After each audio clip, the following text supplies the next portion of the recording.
Welcome back. Mthatha, born and now Johannesburg-based author Sonia Dwarf has experienced a life full of tough times, loss, betrayal and mockery from a young age. And all this is contained in her motivational book that she entitled Take Me to the King. The book narrates how she turned the scribble notes from her personal journal into an offering that describes how finding God has changed how she views life today. Well, to take this conversation further, Sonia now joins us in studio. Welcome to Morning Live. It's good to see you. Thank you. Sonia, the way you put your book together are little scribblings from your journal where you obviously documented things that you were going through, things that you were feeling, how you felt about certain things and certain people. Why did you decide to collect all of that and turn it into a book? Okay. When I decided to do that, I saw how much the writing actually had helped me, and obviously finding God in the journey of writing.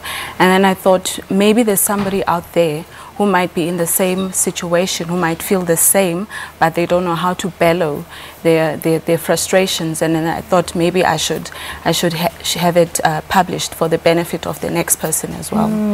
Now your book revolves around your 40-day journey of fasting. I mean, when it comes to fasting, we hear that a lot. You know, people are always, or you know, religious believers who conform to things like fasting are always doing it.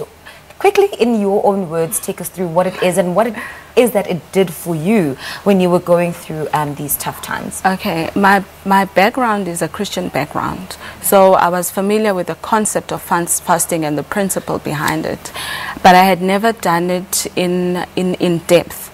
So this time around, because I was in that point where I just needed a shift, I needed a change, and then I thought maybe I should put my all into it, and then I decided to do the 40-day fast, which I did in half days.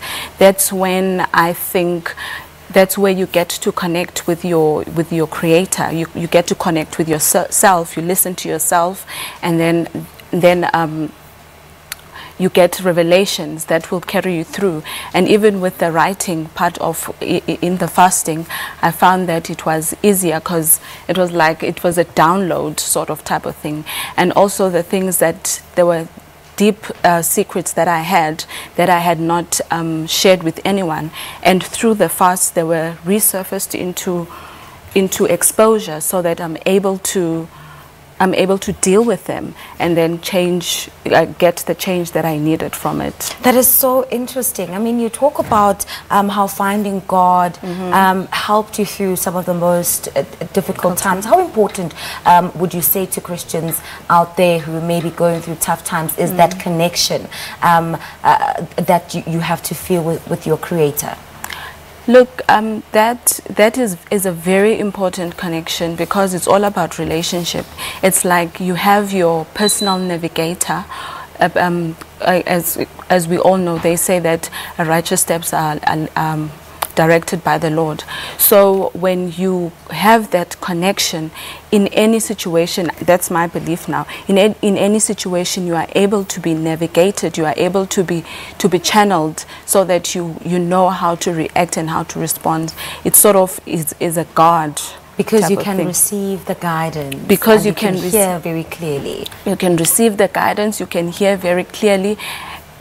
And taking away all the distractions, because we know that life sometimes can be very distracting, and there's a lot of things that we go through, and there's a lot of opinions, and there's a whole lot of things. So to have that moment with your Creator then makes life much more easier and more easier to bear. Indeed. Now, a phrase that caught my attention in your book was where you said, do not let your surroundings cheat you out of your victory.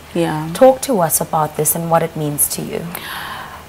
The tendency of people, it's human nature that we tend to conform, and sometimes we don't embrace the difference that we have, because as people we are different in many aspects, and I believe that everyone has got that special, that X factor that makes them, that distinguishes them from the next person. And sometimes it's difficult to express that, especially when it is not common, especially when it's not something that everybody can relate to. So sometimes we then tend to conform, and then thus robbing ourselves of living our true self. And in the end, when you live your true self, you are of service to the next person. So, yeah. Okay.